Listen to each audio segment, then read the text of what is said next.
El tema del que vamos a hablar hoy perfecto,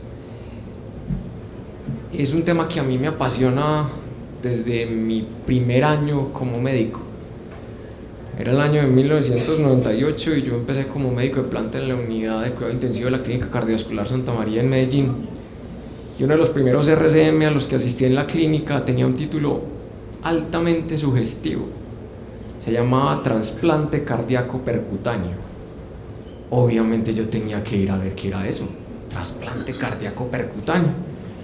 Y resulta que el que entonces era el jefe de electrofisiología de esa época, el doctor Carlos Restrepo, que después fue mi compañero en ese servicio, empezó a hablar de una cosa que se llamaba terapia de resincronización cardíaca. Y desde ese momento ha sido amor a primera charla que he tenido con la terapia de resincronización, porque en realidad, como voy a tratar de mostrarles, la terapia de resincronización es una de las intervenciones más poderosas que existen, no solamente en electrofisiología, sino en cardiología. Pocas cosas disminuyen tanto la mortalidad, impactan tanto en la supervivencia como la terapia de resincronización cardíaca. Entonces, la idea de la charla de hoy es tratar de que dejemos claro cuándo es que vamos a remitir a un paciente para terapia de resincronización cardíaca.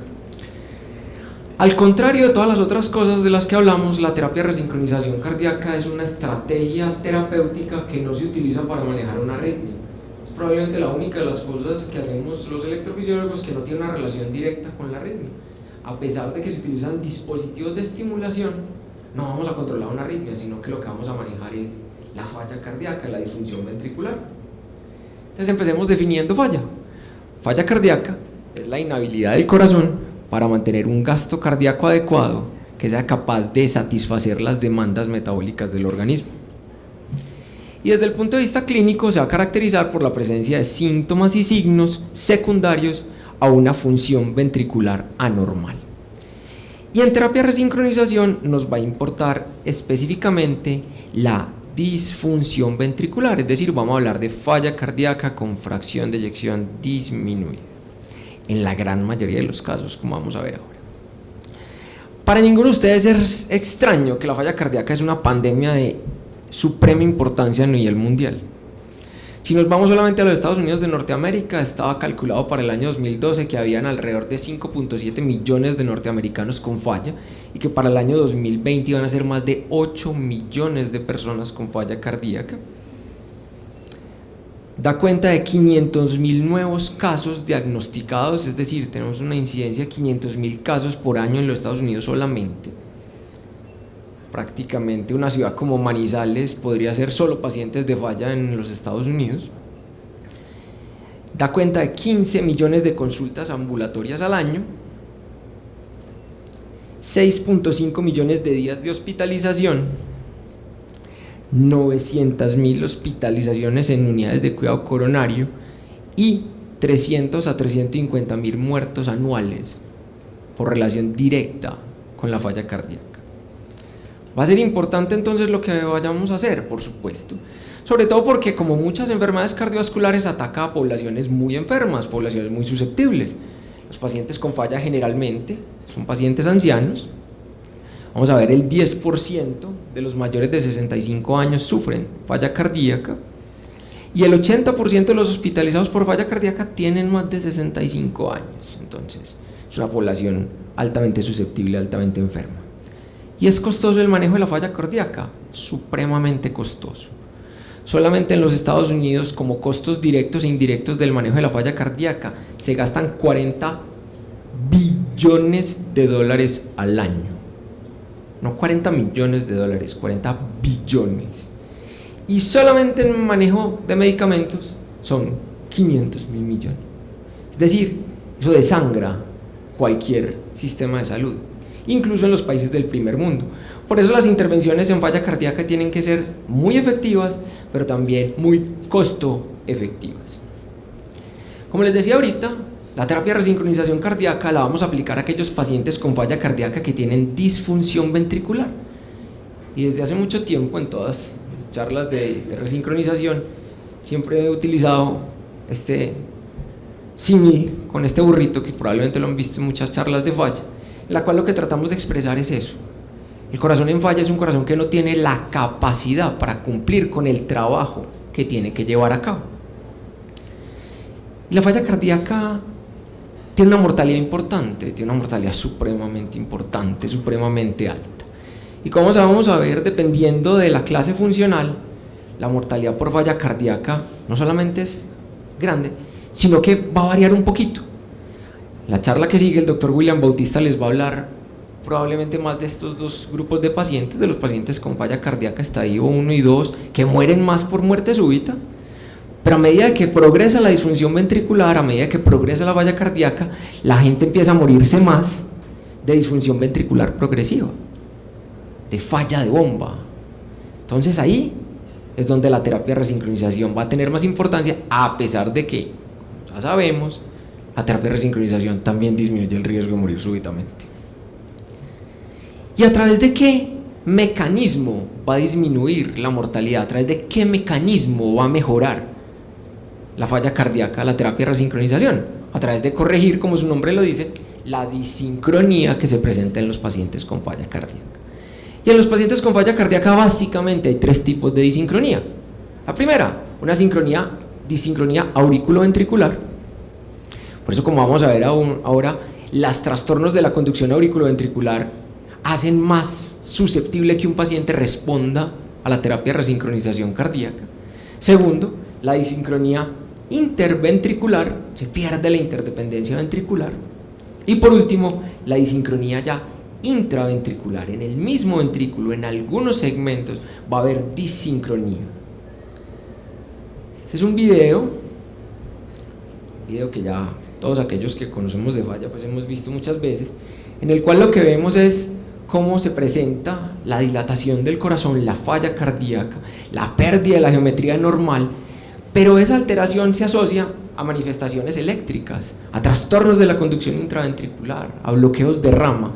Y esa alteración eléctrica llega a que se presenten varias cosas. Primero, esos bloqueos de rama llevan a que haya una activación retardada del ventrículo izquierdo, especialmente la pared posterolateral del ventrículo izquierdo. Se va a presentar un movimiento paradójico del septum, entonces la interdependencia ventricular se va a ver afectada en esos pacientes, se empeora la insuficiencia mitral si existe o se produce insuficiencia mitral funcional y hay una disminución en el tiempo de llenado ventricular, lo que lleva a que ese ventrículo también tenga un empeoramiento en su función diastólica. Entonces la disincronía es muy importante desde el punto de vista fisiológico en un corazón que ya está fallando, que tiene un problema de bomba estructural. ¿Qué tan común es que un paciente tenga por lo menos la manifestación electrocardiográfica de la disincronía? Es decir, que tenga un trastorno de la conducción intra o interventricular. Como nos vamos a dar cuenta, a medida que la falla cardíaca empeora, se va aumentando la probabilidad de tener un trastorno de la conducción intraventricular. Y cuando vamos escalando en la clase funcional, nos encontramos con que la probabilidad de presentar un bloqueo de rama o un trastorno de la conducción se va haciendo mayor. Y tener un trastorno de la conducción, fuera de ser una característica estética del electrocardiograma, ¿tiene alguna importancia? Por supuesto que sí. Los estudios nos han mostrado desde hace mucho tiempo que a medida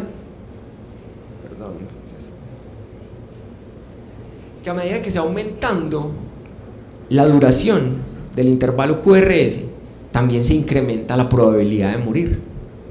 Y miremos cómo pacientes que tienen QRS estrechos, a pesar de tener falla cardíaca, la supervivencia es relativamente buena, pero cuando tenemos bloqueos de ramas con QRS muy anchos, la probabilidad de supervivencia se disminuye de manera impresionante. Entonces, tiene sentido tratar de alterar esa disincronía, tratar de cambiar ese trastorno eléctrico del corazón y mirar si eso va a tener un impacto. Es como decíamos ahorita, es muy común, hasta el 50% de los pacientes con falla cardíaca van a tener el QRS ancho dependiendo de la clase funcional en la que estén. La gran mayoría de los pacientes con falla cardíaca van a tener bloqueo de rama izquierda de las de His, y como vamos a ver ahorita es un marcador que predice la respuesta a la terapia de resincronización cardíaca. Genera esa sincronía electromecánica que lleva a todas esas alteraciones de las que hablamos ahorita. Se ve reflejada una disminución de la capacidad de expulsión y empeoramiento del flujo regurgitante mitral y se asocia a mayor mortalidad, como se las acabé de explicar. Pero ¿qué es lo que hace la terapia de resincronización? Es decir, eso cómo funciona, eso es como un balón de contrapulsación, eso es como un sistema de asistencia ventricular, eso, ¿cuál es el mecanismo por el que le ayuda al corazón? Entonces vamos a tratar de hacer un símil también. Si nuestro pobre burro, nuestro pobre corazón con disfunción ventricular, nosotros aplicamos un tratamiento como los inhibidores de la ECA, los ARA2 o los diuréticos, lo que podríamos decir es que estamos disminuyéndole la carga de trabajo que tiene que manejar ese ventrículo. Si por el contrario nos preguntásemos qué hacen los beta bloqueadores cuando controlan el sistema nervioso simpático, cuando disminuyen el tono del sistema nervioso simpático, lo que le colocan en ese corazón es un límite de velocidad, ¿cierto? Hace que no pueda trabajar tan rápido, que se disminuya la frecuencia cardíaca, y eso hace que su función se vuelva mejor, más óptima. ¿Pero qué es lo que hace la terapia de resincronización?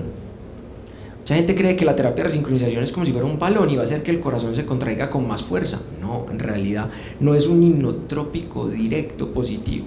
La terapia de resincronización cardíaca lo que hace es mejorar la eficiencia del corazón.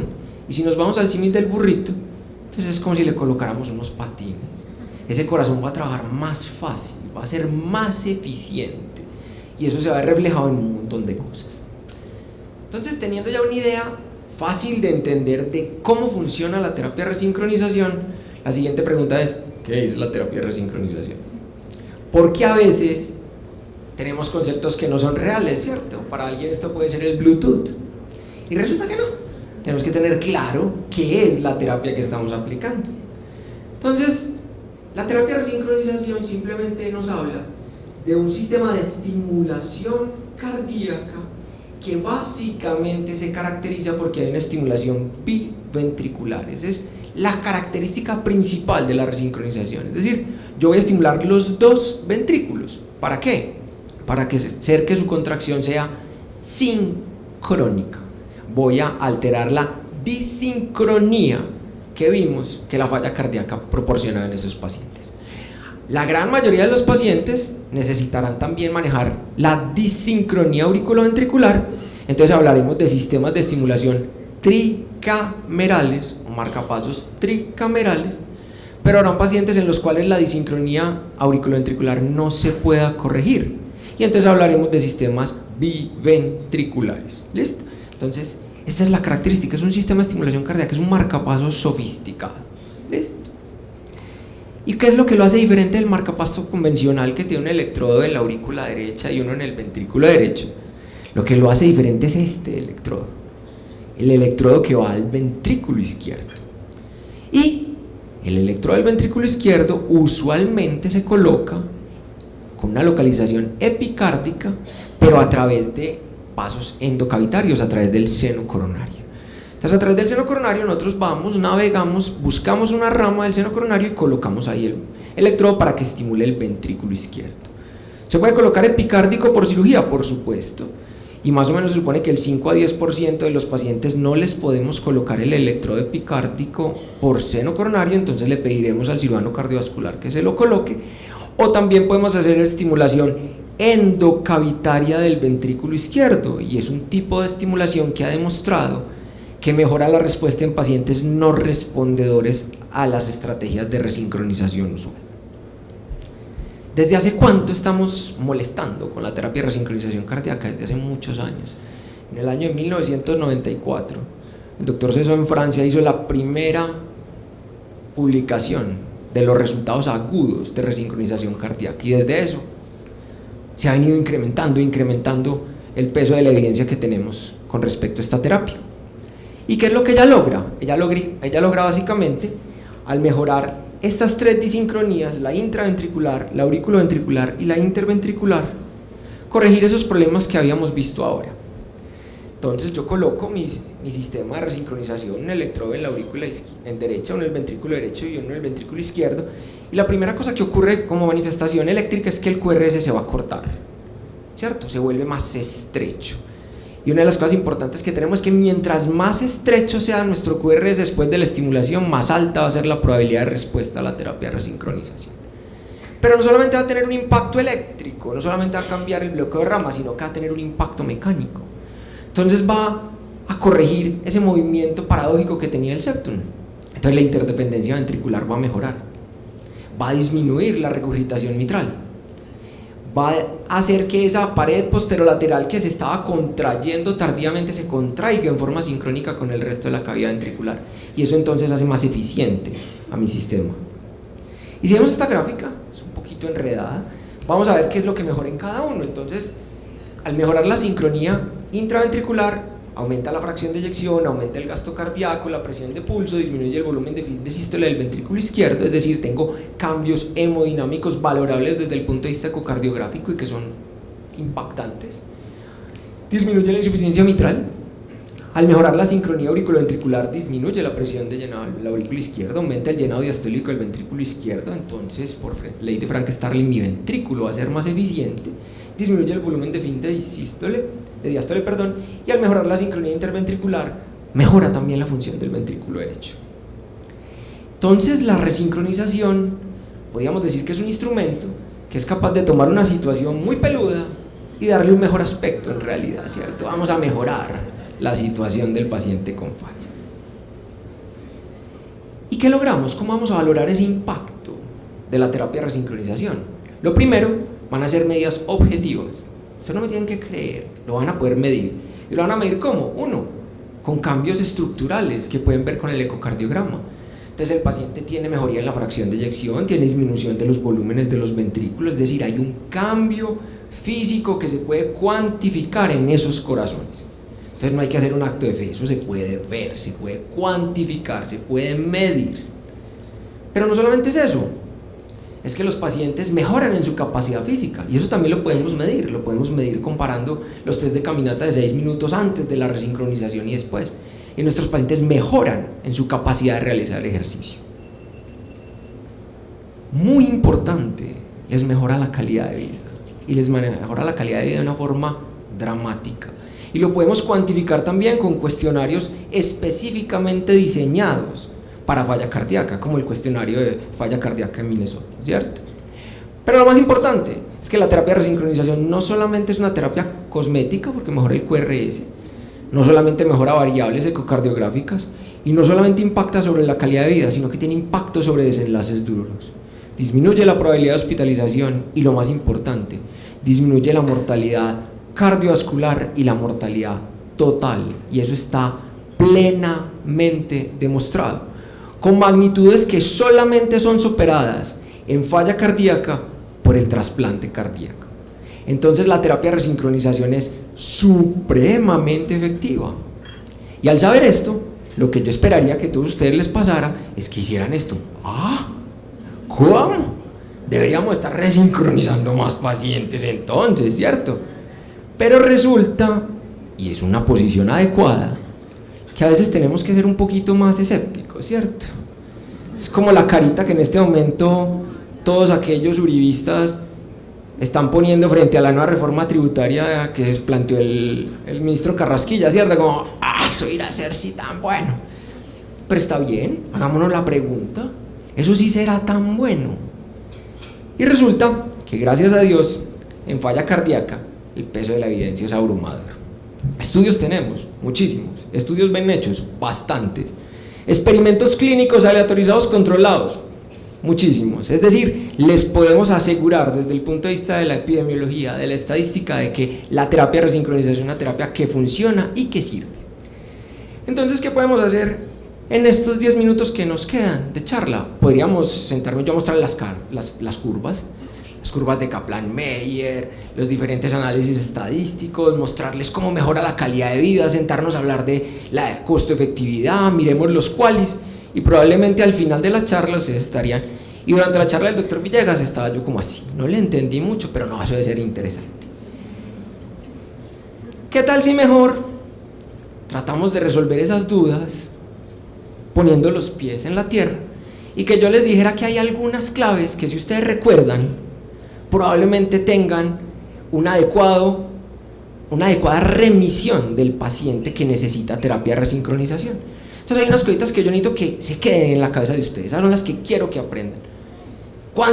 Si aparece esto, a mí el bombillo se me tiene que prender y yo tengo que decir, este probablemente es el paciente que yo debo remitir para que se considere terapia de resincronización. ¿Y esas clavecitas cuáles van a ser? La primera, que el paciente tiene que tener, en la gran mayoría de los casos, una disfunción ventricular severa. En todos los casos disfunción ventricular, pero en la gran mayoría de los casos una disfunción ventricular por lo menos moderada severa, y ya vamos a ver eso qué es.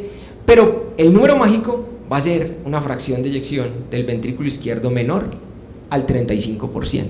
¿Hay pacientes con fracción de eyección más altas que se deben resincronizar? Sí, ya se los voy a mostrar, pero la gran mayoría, el gran número que tienen que recordar es FEBI menor del 35%. Todo paciente con fracción de eyección de menos del 35% que ustedes vean, ahí mismo se tienen que preguntar, ¿será que se beneficiará de la terapia de resincronización? Entonces la siguiente pregunta que se van a tener que hacer es, ¿cómo está el QRS? Y en esos pacientes entonces la clave va a ser que el QRS esté ancho, porque el QRS ancho es lo que se convierte en la demostración electrocardiográfica de la disincronía a nivel del corazón. ¿Y cuánto es QRS ancho para terapia de resincronización? No es 120 milisegundos, es 130 milisegundos. A hoy las guías nos ponen un límite inferior de duración del QRS, 130 milisegundos. ¿Listo? Entonces se van a acordar de ese numerito también. Muy importante si tiene bloqueo de rama izquierda de las DGIs, porque como vamos a ver, son los pacientes que más se van a beneficiar de la terapia de resincronización. Entonces, disfunción ventricular, bloqueo de rama izquierda, este es el paciente que yo tengo que mover para que llegue al electrofisiólogo y consideren terapia de resincronización. En clases funcionales de 2 a 4, y aquí hay una discusión y nos podemos sentar a hablar entre las diferencias de las guías de los americanos que consideran que la clase funcional 1 se podría resincronizar frente a los europeos que dicen que no se debe considerar, es decir, que rara vez se debe considerar, o a las guías del NICE, a las guías de los británicos, donde dicen claramente no se hace terapia de resincronización en clase funcional 1. Y ya será un debate un poquito más profundo, hablaremos de otras características, pero en general, siempre que el paciente tenga clase funcional 2, 3 o 4, ustedes deben pensar en la terapia de resincronización. Y por último, y muy importante, el paciente tiene que estar con tratamiento farmacológico dirigido según las guías para falla. La terapia de resincronización se utiliza como tratamiento inicial sin que haya mediado primero terapéutica para falla en muy poquitos pacientes. Es decir, los pacientes tienen que haber ido donde el internista, donde el cardiólogo, les tienen que haber empezado esos medicamentos para falla, y si después de un tiempo, que está recomendado en las guías como un mínimo de 3 meses, en un lapso de 3 a 6 meses, pero lo mínimo son 3 meses, tampoco en 2 años, pues, porque es que uno también ve, no, es que yo lo llevo 2 años con la terapia farmacológica y no se mejora. Pues es cierto, te pasaste a ratico. Pero si después de 3 a 6 meses el paciente no ha mejorado de su falla y tiene estas características, ese es el que van a considerar. Y desde el punto de vista de tratamiento óptimo dirigido, ¿qué vamos a pensar? Básicamente, paciente que tiene IECA, ARA2, beta bloqueador para falla, bisoprolol, carvedilol, metoprolol succinato. ¿Listo? Si quieren después alegamos acerca de si el nebivolol se debería o no considerar un beta bloqueador para falla. Yo pienso que no. Pero si tiene uno de estos 3 por lo menos, eso cumple. Y de ahora podríamos hablar también de si el paciente tiene sacubitril o valsartán o no. ¿Listo? ¿Qué nos dicen entonces las últimas guías? Las últimas guías que tenemos para falla que hablan de resincronización, porque el año pasado hubo un update de las guías de los americanos, pero no tocaron el punto de resincronización. Las últimas que cambiaron resincronización fueron las del 2016 de los europeos. Nos dan varias recomendaciones, pero entonces vamos a tratar de volver los pacientes, porque así es más fácil de recordar. Entonces, en el escenario clínico inicial, vamos a tener un paciente de 67 años, sexo femenino, y aquí les empiezo a decir que el género tiene importancia en falla cardíaca, porque las mujeres responden más a la terapia de resincronización que los hombres.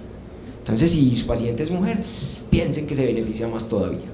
Con una cardiopatía de origen no isquémico, entonces la etiología de la falla cardíaca importa, sí. Los pacientes con falla cardíaca de etiología no isquémica responden mejor a la terapia de resincronización que los isquémicos. Lo contrario se podría argumentar frente a muerte súbita, y el doctor William probablemente les va a hablar de eso ahora más adelante. Que estén en ritmo sinusal, muy importante, a los que mejor les va a ir. Si no está en ritmo sinusal no se puede, no, puede que sí, pero este es el paciente perfecto. Con bloqueo de rama izquierda, es al que mejor le va. Con un QRS muy ancho, y ahí el punto ya no va a ser 130 sino 150 milisegundos. Si el QRS es muy ancho, el beneficio es mayor. Mientras más ancho sea el QRS, mayor va a ser el beneficio. Con tratamiento farmacológico óptimo, este lo tiene hace 6 meses, o sea, perfecto, ya cumplió. Y en clase funcional 3. Es el paciente perfecto para terapia de resincronización, y si nos vamos a lo que dicen las guías, miren que cumple perfectamente. La terapia de resincronización está recomendada en pacientes con falla cardíaca sintomática, ritmo sinusal, QRS mayor de 150, bloqueo de rama izquierda, fracción de eyección de menos del 35, a pesar de terapia farmacológica óptima dirigida por guías. ¿Y con qué fin? Mejorar morbilidad, pero también mejorar mortalidad. Clase de recomendación 1, nivel de evidencia A. Es decir, no hay ninguna duda, el que no lo haga está haciendo mala práctica. Pues no todos los pacientes son perfectos, ¿cierto? Entonces empiezan a cambiar las cosas. Entonces nuestro segundo escenario clínico será un paciente de 70 años, sexo masculino, ya un poquito menos bien, con una cardiopatía dilatada isquémica. Responde menos bien, pero no significa que no sea tributario, que no responda. Con una fracción de eyección estimada todavía menor del 35, en este caso en 22, cumple. Ritmo sinusal, bloqueo de rama izquierda, pero ya no está tan ancho el QRS. Ya el QRS tiene 135 milisegundos. Con tratamiento farmacológico óptimo y en clase funcional 3. Miren que nos cumple muy bien, teóricamente cumple todos los criterios, pero el cambio fue el ancho del QRS. El tener un QRS menos ancho, entre 130 y 150, ¿me cambia lo que debo hacer? La respuesta es no. No me cambia el grado de recomendación, el grado de recomendación sigue siendo igual. Lo que me cambia es el nivel de evidencia, ¿cierto? Pues el grado de recomendación sigue siendo el mismo. Entonces, pacientes con esas características, QRS entre 130 y 150 y todas las otras cosas, miren, está recomendada. No deben dejar ir esos pacientes para la casa, los tienen que remitir para considerar terapia de resincronización. ¿Listo? Muy bien, empeoremos el asunto. Nuestro escenario clínico 3 entonces es un paciente, 60 años, sexo femenino, cardiopatía no isquémica, vamos súper bien. Fracciones de eyección del 20, perfecto, pero bloqueo de rama derecha. Y ahí es donde viene el primer cuestionamiento. Los estudios han mostrado que la respuesta a la terapia de resincronización no es igual en los pacientes con bloqueo de rama derecha y bloqueo de rama izquierda. A los pacientes con bloqueo de rama derecha les va peor, responden menos bien a la terapia de resincronización. Y hay varias posibles explicaciones. La primera, son pacientes que curiosamente, al contrario de lo que pasa con el paciente sin disfunción ventricular que tiene bloqueo de rama derecha, en el cual el impacto sobre la mortalidad es muy bajito, en los pacientes con falla cardíaca que tienen bloqueo de rama derecha, la mortalidad es más alta, incluso, que en pacientes que tienen otros tipos de trastornos de la conducción intraventricular. Y eso es una lección que aprendimos no hace mucho de los estudios de resincronización. Les aseguro que muchos de ustedes pensarán que un bloqueo de rama, así tenga falla cardíaca, no tiene mucho impacto sobre la supervivencia, y mentiras. La mortalidad cambia muchísimo en ese subgrupo de pacientes. Entonces son pacientes que les va más mal de base. Pero segundo, la fisiología de la alteración es diferente si a mí se me bloquea la rama derecha que la izquierda, ¿cierto? Estamos hablando de cosas que se diseñaron para resincronizar una pared posterolateral del ventrículo izquierdo que se despolarizaba tardíamente, para mejorar una insuficiencia mitral. Entonces, la terapia de resincronización pareciera desde el punto de vista de cómo funciona no ser tan lógica. Pero si uno lo piensa, si la alteración de la disincronía fuera lo suficientemente importante, igual el ventrículo derecho va a estar disincrónico, y si yo los vuelvo sincrónicos los dos, pues debería poder mejorar. Y resulta que sí. Ahorita vamos a ver que si el QRS es muy ancho, los pacientes con terapia de resincronización sí responden a la resincronización cardíaca. Incluso ahora, una de las grandes preguntas que tenemos en terapia de resincronización es si de verdad hay una diferencia por la morfología del bloqueo, o simplemente tiene que ver es con la duración del QRS. Porque lo que nos han mostrado los estudios es que los pacientes de bloqueo de rama izquierda tienen el QRS más ancho usualmente. Entonces puede que el problema no sea si es izquierda o derecha, puede que el problema sea el grado de disincronía, la magnitud de la disincronía que se manifiesta en la duración del QRS. Entonces en estos pacientes se puede considerar, ya el grado de recomendación cambia, es una recomendación 2A, se podría considerar la terapia de resincronización, perdón, se debe, ahí es importante el verbo, se debe considerar la terapia de resincronización en pacientes que tienen bloqueo no de rama izquierda, y ahí van a estar incluidos 3 tipos de pacientes: bloqueo de rama derecha, trastorno no específico de la conducción intraventricular y pacientes que tienen estimulación por marcapasos definitivo en el ventrículo derecho, y el QRS sea mayor de 150 milisegundos. Y las otras características que hablamos ahorita. Si eso se cumple, yo debería considerar la terapia de resincronización cardíaca. Entonces, por favor, no descarten de plano al paciente para resincronización que porque el bloqueo es de rama derecha. No, hay que analizarlo. Y hay factores que me dicen que probablemente responda más todavía. Si tiene bloqueo AB de primer grado y el PR es mayor a 230 milisegundos, los estudios, especialmente los más nuevos, nos han mostrado, el MADIT CRT nos mostró que esos pacientes tienen más beneficio de la terapia de resincronización, así tengan bloqueo de rama derecha. Pero si no, a veces hasta se les incrementa el desenlace fatal, se les aumenta la mortalidad. Entonces el paciente de bloqueo de rama derecha hay que mirarlo con un poquito más de cuidado, cogerlo y verlo mejor. ¿Cuál es el otro escenario clínico? Las mismas cosas, pero un bloqueo de rama izquierda que ya no es tan ancho, vimos que servía, pero el paciente ya no está en ritmo sinusal. ¿El paciente está en qué? En fibrilación auricular. En este caso permanente, pero puede ser paroxística. La asociación entre fibrilación auricular y falla cardíaca es muy común, y a medida que empeora la disfunción ventricular aumenta la prevalencia de fibrilación auricular como enfermedad concomitante.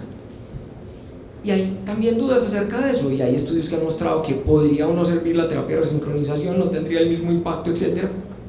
Pero las conclusiones de varios estudios, muchos de los grupos de los italianos y las conclusiones del RAF nos permitieron tratar de establecer que hay un subgrupo de pacientes en los cuales les sirve. ¿Y quiénes son?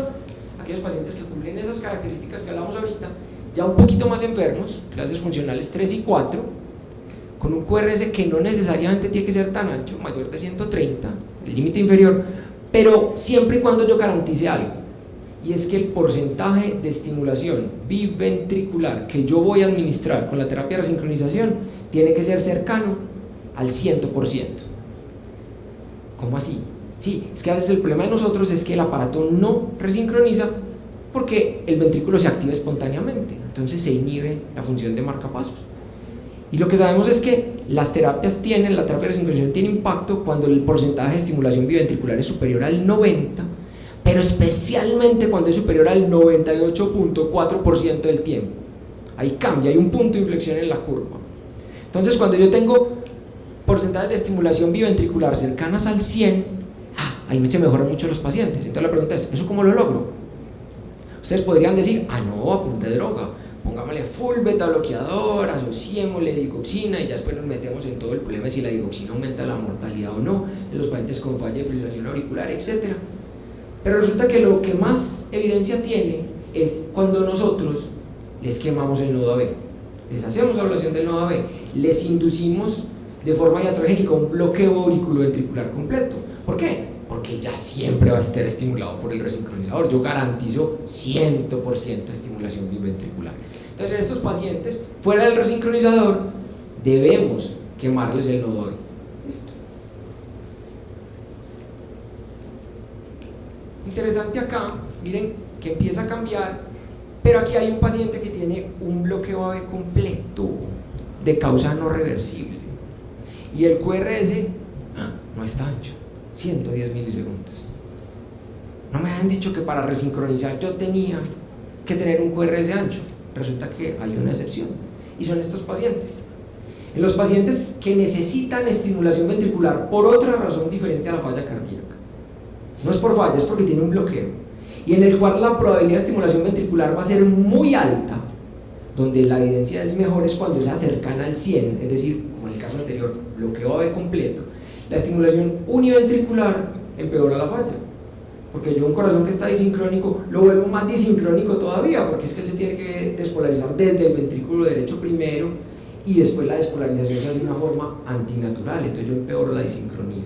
Entonces en estos pacientes que tienen bloqueo AV completo de alto grado, es decir, que la probabilidad de estimulación es muy alta, yo debo considerar un marcapasos biventricular independiente del ancho del QRS que tengan antes, como en este caso, es un bloqueo AV completo y el QRS estrecho.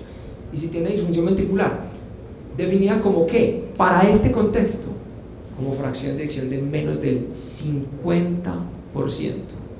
Es decir, disfunción ventricular leve y bloqueo AV completo es igual a un marcapasos biventricular, a un resincronizador cardíaco. ¿Listo? Ese va a ser el paciente que la gran mayoría de ustedes no iba a pensar que servía para esto, que la gran mayoría de ustedes lo decía mandar para un marcapasos bicameral o unicameral si estaba muy viejito, y resulta que no.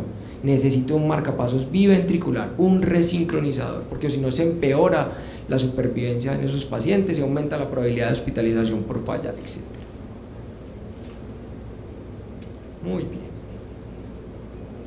En este paciente con bloqueo de rama derecha y un QRS en otro ancho, la cosa ya no es tan clara.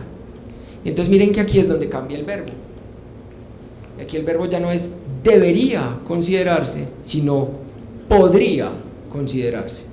Y acuerden que el verbo, según las guías de la Sociedad Americana y Europea de Cardiología, tiene relación directa con el grado de recomendación. Cuando yo hablo de que podría, significa que el grado de recomendación es 2B. Es decir, no tenemos muy clara la evidencia, el peso de la evidencia no establece claramente qué es lo que va a hacer, pero en algunos pacientes se podría considerar. ¿Listo? Entonces no lo desechen del todo, pero pueden que muchos de esos se los devuelvan y les diga el electrofisiólogo, no lo vamos a resincronizar. Y por acá, clase funcional 1. Rápidamente se las traje, ¿por qué? Porque hay una discrepancia entre los americanos y los europeos. Los americanos dicen que se podría considerar la terapia de resincronización, podría, en pacientes que tienen fracción de eyección ya menos del 30, no menos del 35, más estrictos, bloqueo de rama izquierda, QRS de más de 150, si la clase funcional es 1. ¿Y por qué? Porque resulta que los estudios de seguimiento a más de 5 años, de algunos de los estudios, ¿cierto? El MIT-CRT mostró que esos pacientes tienen una disminución en la progresión de la falla cardíaca.